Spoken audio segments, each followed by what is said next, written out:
Praise the lord. ఈరోజు కీర్తనల గ్రంథం 80వ అధ్యాయాన్ని చదువుకుందాం. ఇశ్రాయేల్ ప్రజల కాపరి, నా మనవిని చెవినబెట్టు.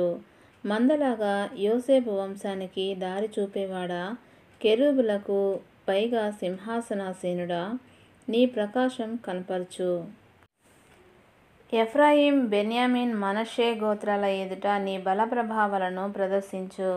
మమ్మల్ని రక్షించడానికి వేంచేయి.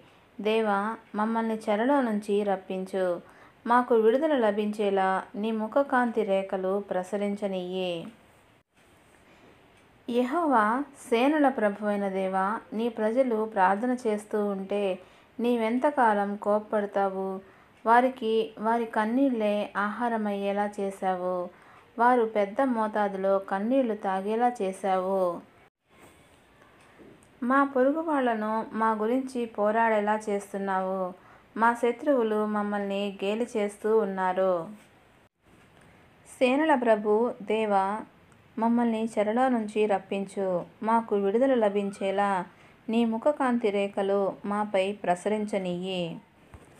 నీవు ఈజిప్టు నుంచి ఓ ద్రాక్ష చెట్టును తెచ్చావు. ఇతర ప్రజలను తొలగించి దానిని నాటావు. దానికి నేల సిద్ధం చేశావు. లోతుగా వేరూని అది దేశమంతా వ్యాపించింది. దాని నీడ కొండలను ఆవరించింది. దాని తీగలు దేవుని దేవదారు చెట్లను కమ్మాయి. దాని తీగలు సముద్రం దాకా, దాని రెమ్మలు యూఫ్రటీసు నది వరకు ప్రాకిపోయాయి. దారిన పోయే వాళ్ళంతా దాని తీగలు తెంచివేసేలా దాని కంచెలను నీవెందుకు పడగొట్టావు?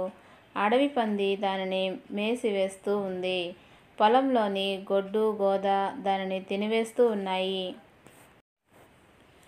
సేనల ప్రభు దేవా, మళ్ళీ రా. పరలోకం నుంచి ఒకసారి ఇటు చూడు. ఈ ద్రాక్ష చెట్లను సందర్శించు.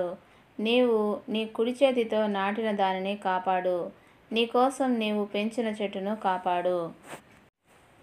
దానిని కాల్చటం, నరికివేయటం జరిగింది. నీ ముఖం మీది కోపరేఖలు వాళ్లను నాశనం చేస్తున్నాయి. నీ కుడి చేతి మనిషి మీద నీ చెయ్యి ఉంచు. నీవు బలపరిచిన మానవ పుత్రుని మీద నీ చేయి ఉంచు. అలాగైతే మేము నీ దగ్గర నుంచి వెనక్కిపోము. మమ్మల్ని బ్రతికించు. అప్పుడు నీ పేరటే ప్రార్థన చేస్తాము. యెహోవా, సేనల ప్రభువైన దేవా, మమ్మల్ని చెరలో నుంచి రప్పించు. మాకు విడుదల లభించేలా నీ ముఖకాంతి రేఖలు మాపై ప్రసరించనియ్యి. దేవుడి పరిశుద్ధ వాక్యమును దీవించునుగాక. ఆమేన్.